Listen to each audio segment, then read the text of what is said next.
नमस्कार, स्वागत है आप सभी का। आप देख रहे हैं पहाड़ प्रभात। मैं हूं आपके साथ जया मिश्रा। बुलेटिन की शुरुआत पीएम के दौरे के साथ करेंगे। आज ऋषिकेश एम्स पहुंचेंगे प्रधानमंत्री मोदी और देश भर में 162 ऑक्सीजन प्लांट का वर्चुअली उद्घाटन करेंगे। कार्यक्रम में मौजूद डॉक्टर्स, एम्स कर्मियों को भी पीएम संबोधित करेंगे। इसके साथ ही आपको बताएं कि सीएम पुष्कर सिंह धामी, राज्यसभा सांसद अनिल बलूनी भी कार्यक्रम में पहुंचेंगे। प्रोटोकॉल और स्वास्थ्य मंत्री धन सिंह रावत भी मौजूद होंगे कार्यक्रम में। पीएम के दौरे के मद्देनजर सुरक्षा व्यवस्थाएं चाक चौबंद है। तो देवभूमि के दौरे पर प्रधानमंत्री नरेंद्र मोदी आज होंगे और आज सुबह 10:55 पर कार्यक्रम स्थल पहुंचेंगे।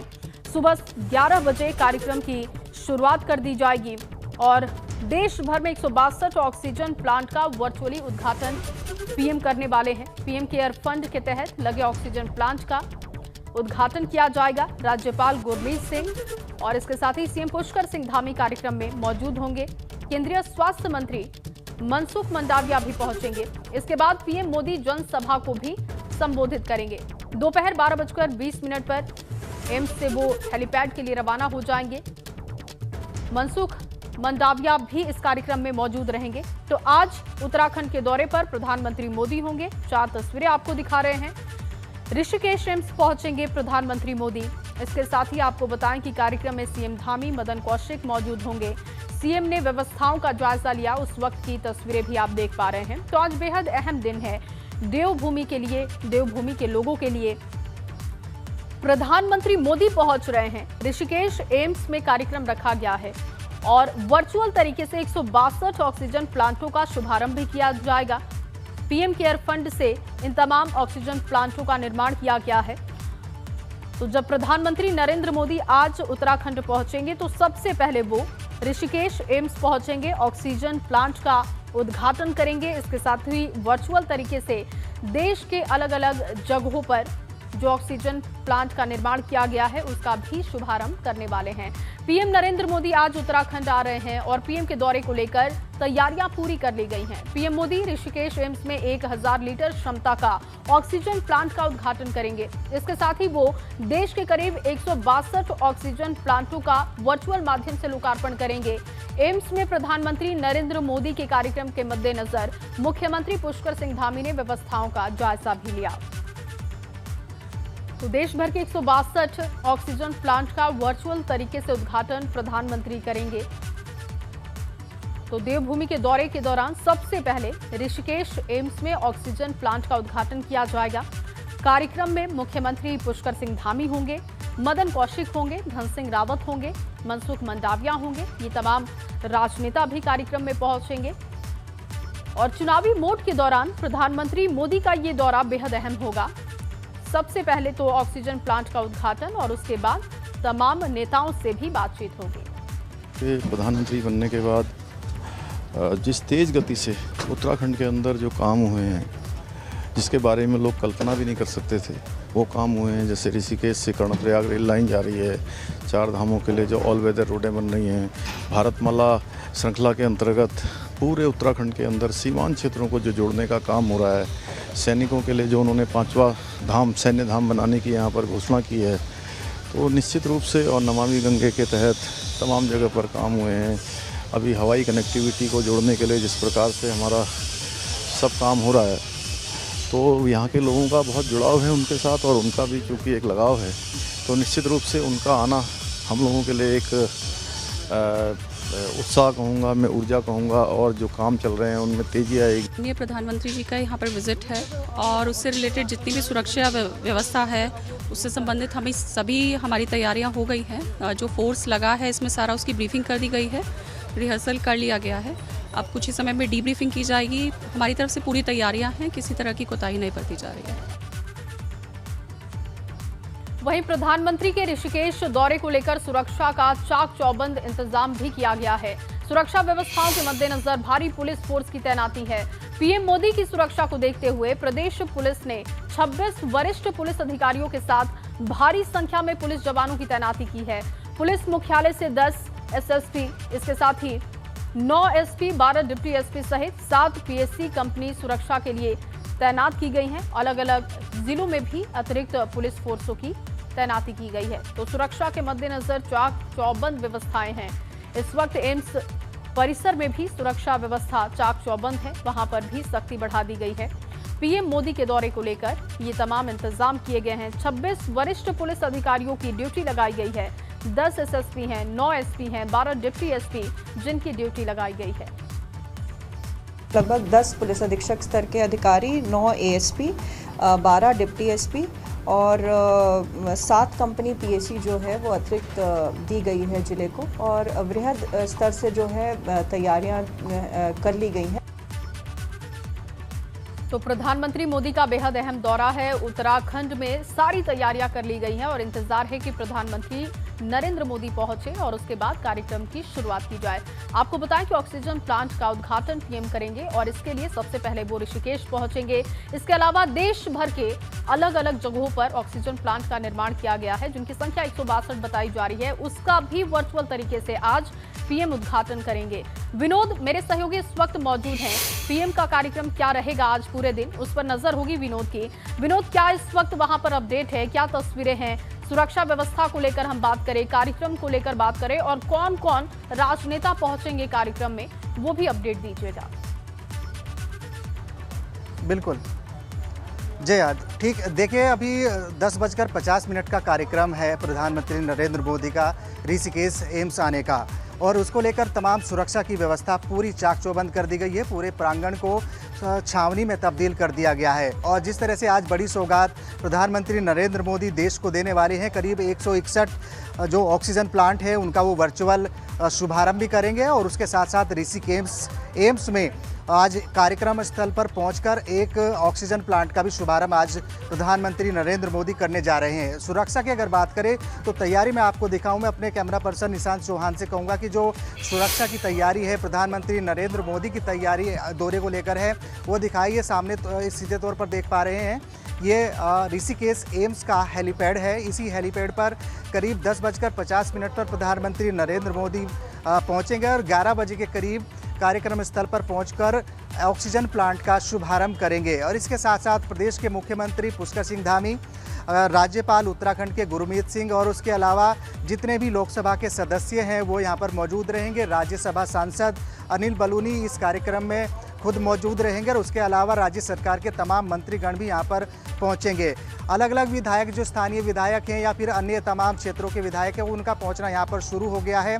तमाम एसपीजी के जो जवान हैं वो इस पूरे परिसर में उन्होंने सुरक्षा व्यवस्था को अपने हाथों में ली हुई है। 10 बजे का इंतजार है और 10 बजे प्रधानमंत्री नरेंद्र मोदी सीधे इसी हेलीपैड पर पहुंचेंगे। 11 बजे कार्यक्रम स्थल पर पहुंचकर कार्यक्रम में शिरकत करेंगे और उसके बाद में देश को बड़ी सौगात आज प्रधानमंत्री नरेंद्र मोदी समर्पित करने वाले हैं। तो लिहाजा देवभूमि से आज की जो एक दौरा है उसको खास ऐसा माना जा रहा है कि एक बड़ी सौगात देवभूमि से ही वो पूरे देश को देंगे, क्योंकि पूरे देश के अलग अलग राज्यों को और ऑक्सीजन प्लांट का वो शुभारंभ देवभूमि के लोगों को करने वाले हैं। ये तो ठीक है, लेकिन चुनावी मौसम है तो ऐसे में बीजेपी भी उत्साहित है। आज जब पीएम चुनावी मौसम के दौरान पहुंच रहे हैं तो फिर क्या ये माना जाए कि चुनावी मौसम के दौरान जो पदाधिकारी हैं संगठन के या फिर जो बीजेपी के कार्यकर्ता हैं, आज जान फूंक देंगे उनमें प्रधानमंत्री मोदी की किस तरीके की रणनीति होनी चाहिए 2022 के लिए, किस तरीके से देवभूमि के लिए काम करना है उन्हें? बिल्कुल जया, देखिए ये महत्वपूर्ण है। भले ही आज कार्यक्रम ऑक्सीजन प्लांट का हो, लेकिन जिस राज्य में प्रधानमंत्री नरेंद्र मोदी का दौरा लगता है वो इम्पॉर्टेंट हो जाता है। ऐसे में देवभूमि से खासा लगाव प्रधानमंत्री नरेंद्र मोदी का शुरू से ही रहा है, चाहे वो केदार बाबा हो या तमाम अन्य जगहों पर प्रधानमंत्री नज़र बनाए रखते हुए। और आज देवभूमि से ही एक बड़ी सौगात पूरे देश को देने जा रहे हैं, क्योंकि 161 ऑक्सीजन प्लांट का शुभारंभ देवभूमि से यानी ऋषिकेश से वो करेंगे। अब चुनावी माहौल भी है, उसको देखते हुए भी भाजपा भी तमाम जोरों शोरों से इस कार्यक्रम को सफल बनाने में जुटी हुई है। तमाम संगठन के बड़े नेता यहाँ पर मौजूद रहेंगे, मुख्यमंत्री यहाँ पर मौजूद रहेंगे और जितने भी राज्य सरकार के मंत्री हैं वो यहाँ पर मौजूद रहेंगे। अब 2 से 3 महीने बचे हैं चुनाव उत्तराखंड में, और उसको लेकर अब सरगर्मी बढ़ रही है। और ये एक ऐसा दौरा है, वो भले ही आज ऑक्सीजन प्लांट का शुभारंभ का हो, लेकिन चुनावी सरगर्मी को देखते हुए बिल्कुल जोश और खरोश का ये दौरा माना जा रहा है। और जितने भी पार्टी के पदाधिकारी हैं, पार्टी के नेता हैं और कार्यकर्ता हैं, उनमें ये दौरा जोश भरने का जरूर काम आएगा। अब थोड़ी देर बाद में प्रधानमंत्री नरेंद्र मोदी इस पूरे प्रांगण में पहुंचेंगे, कार्यक्रम स्थल में पहुंचेंगे, और चिकित्सकों के साथ में संवाद का कार्यक्रम भी है। कार्यक्रम स्थल पर 11 बजे प्रधानमंत्री नरेंद्र मोदी पहुंचेंगे और पूरे देश को 161 ऑक्सीजन प्लांट का शुभारंभ करके देश को समर्पित करेंगे। तो काफ़ी महत्वपूर्ण दौरा आज प्रधानमंत्री नरेंद्र मोदी का माना जा रहा है। और इस पूरे प्रांगण को जया सील कर दिया गया है, कोई भी आवाजाही इस पूरे परिसर में नहीं हो पा रही है। और थोड़ी सी दिक्कतें मरीजों को हो रही है, क्योंकि जब वीवीआईपी दौरे को देखते हुए जो मरीज़ हैं, वो जो अंदर है, उनके जो परिजन हैं, उनको पास देकर ही अंदर भेजा जा रहा है। तो साफ पूरी तरह से बिल्कुल सुरक्षा के दृष्टिगत रखते हुए सभी चाक चौबंद प्रबंध किए गए हैं, ताकि जाहिर तौर पर विनोद, क्योंकि पीएम का दौरा है और ऐसे में सुरक्षा के पुख्ता इंतजाम होंगे, कड़े इंतजाम होंगे। आप नजर बना के रखिए, आगे भी आपसे अपडेट लेंगे। फिलहाल के लिए आपका बहुत शुक्रिया तमाम जानकारी के लिए। चलिए खबरों की शुरुआत एक बार फिर से करते हैं। उधम सिंह नगर से आपको बड़ी खबर दें, आज कांग्रेस निकालेगी लोकतंत्र बचाओ मार्च। बड़ी खबर यह है कि आज कांग्रेस की तरफ से लोकतंत्र बचाओ मार्च निकाला जा रहा है। बाजपुर किच्छा से लखीमपुर कूच करने का प्लान है कांग्रेस नेताओं का। कांग्रेस प्रदेश अध्यक्ष गणेश गोदियाल शामिल होंगे मार्च में। प्रदेश प्रभारी देवेंद्र यादव समेत कई नेता इस मार्च में शामिल होने वाले हैं। तो बड़ी खबर इस वक्त आपको बता रहे हैं। विकास हमारे साथ फोन लाइन पर मौजूद है, हमारे संवाददाता। विकास, ब्रीफ कीजिएगा, इस मार्च को लेकर क्या मकसद है कांग्रेस का, कौन कौन से नेता इस मार्च में शामिल होंगे?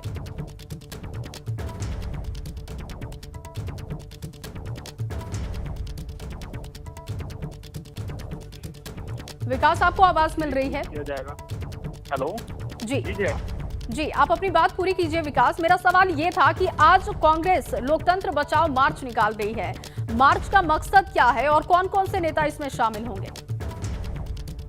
देखिए जया, जो आज कांग्रेस लोकतंत्र बचाओ मार्च निकाल रही है, इसके माध्यम से उसके द्वारा आज बाजपुर से इसकी शुरुआत की जाएगी और लखीमपुर कूच किया जाएगा, यानी कि लखीमपुर जाया जाएगा। तो इसमें जो बाजपुर नई मंडी, अनाज मंडी है, वहां से इसकी शुरुआत की जाएगी। इसमें कांग्रेस के प्रदेश अध्यक्ष सहित तमाम बड़े कांग्रेस के नेता और पदाधिकारी सहित कार्यकर्ता मौजूद रहेंगे, जो बाजपुर से गदरपुर और रुद्रपुर होते हुए किच्छा से जो है लखीमपुर खीरी के लिए कूच करेंगे। उनकी 3 सूत्रीय मांगे हैं कि एक जो केंद्रीय राज्य मंत्री हैं, उनका जो है इस्तीफे की मांग कर रहे हैं, उनको बर्खास्त करने की साथ ही मांग कर रहे हैं। और जो आरोपी हैं जिनके खिलाफ मुकदमा दर्ज किया गया है, उन मुकदमे को 302 में जो है दर्ज किया जाए, उनकी जो धाराएं हैं सवालिया की जाए और उसकी गिरफ्तारी की जाए, ये उनकी मांगे हैं। इसके अलावा जो रासुका लगाई गई है उत्तर प्रदेश में, उसको भी हटाने की उनके द्वारा मांग की जा रही है कि ये तो लोकतंत्र की हत्या की जा रही है, कोई अपनी जो है बात आगे नहीं रख सकता और यूपी गवर्नमेंट जो है उसके। बहुत शुक्रिया विकास आपका तमाम जानकारी के लिए। तो आज लोकतंत्र बचाओ मार्च कांग्रेस निकाल रही है और आपको बताएं कि प्रदेश प्रभारी देवेंद्र यादव इसमें शामिल होंगे और सीधे यहां से लखीमपुर खीरी कूच करने का प्लान है। देखना होगा कि क्या इसका असर पड़ता है। 2022 का चुनाव जैसे जैसे करीब आ रहा है, आम आदमी पार्टी वादे पर वादे कर रही है। अब आम आदमी पार्टी प्रदेश में रोजगार गारंटी को घर घर पहुंचाने के लिए रोजगार गारंटी अभियान चलाने जा रही है। पूरे प्रदेश में आपके 7000 कार्यकर्ता गांव-गांव जाकर अभियान की जानकारी देंगे। इस अभियान को 20 दिनों तक पूरे प्रदेश में चलाया जाएगा। तो पार्टी के 7000 कार्यकर्ता इस अभियान की तैयारी में जुटे थे और वो अब घर घर पहुंचेंगे और लोगों से संवाद करेंगे। पहली गारंटी की अपार सफलता के बाद अब केजरीवाल जी ने दूसरी गारंटी दी है, जिसके माध्यम से हम ये इंश्योर कर रहे हैं कि उत्तराखंड के प्रत्येक घर में एक रोजगार उपलब्ध कराया जाए और जब तक रोजगार नहीं हो तब तक उसको 5000 रुपये के रूप में बेरोजगारी भत्ता प्रदान किया जाए। इसके लिए हम रोजगार गारंटी कार्ड का लॉन्च कर रहे हैं, जिसमें कि हम घर घर जाके लोगों का रजिस्ट्रेशन करेंगे, जो कि लोग इस योजना के अंतर्गत रजिस्ट्रेशन कराना चाहते हैं। और जो भी व्यक्ति रजिस्ट्रेशन कराएगा उसको जॉब में और बेरोजगारी भत्ता दोनों में प्रेफरेंस दी जाएगी। और इस बीच आपको देहरादून से एक बड़ी जानकारी दे, जौली ग्रांट एयरपोर्ट पर नए टर्मिनल का कल उद्घाटन। बड़ी खबर मिल रही है, केंद्रीय नागरिक उड्डयन मंत्री ज्योतिरादित्य सिंधिया इसका उद्घाटन करेंगे। उद्घाटन की सभी तैयारियां पूरी हो चुकी हैं। करीब 353 करोड़ की लागत से बनकर तैयार हुआ है ये नया टर्मिनल, जिसका कल उद्घाटन किया जाएगा। पुराने टर्मिनल के मुकाबले 10 गुना ज्यादा इसकी क्षमता है। इसमें आधुनिक तकनीक का भी इस्तेमाल किया गया है और कल ज्योतिरादित्य सिंधिया इसका उद्घाटन करेंगे।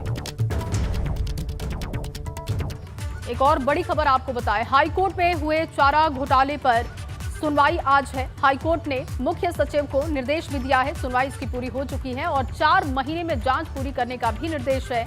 पशुपालन विभाग में 15 करोड़ से ज्यादा का चारा घोटाला, इसी मामले को लेकर नैनीताल हाईकोर्ट में सुनवाई की गई। इस सुनवाई के दौरान हाईकोर्ट की तरफ से निर्देश भी दिए गए मुख्य सचिव को।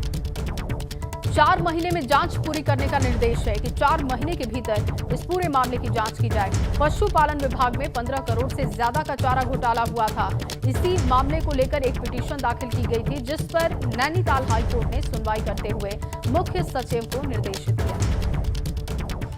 देहरादून से आपको एक और बड़ी जानकारी दे, उत्तराखंड में खेल महाकुंभ से शुरुआत होने वाली है। 10 अक्टूबर से प्रदेश की सभी न्याय पंचायतों में खेल महाकुंभ की शुरुआत की जाएगी।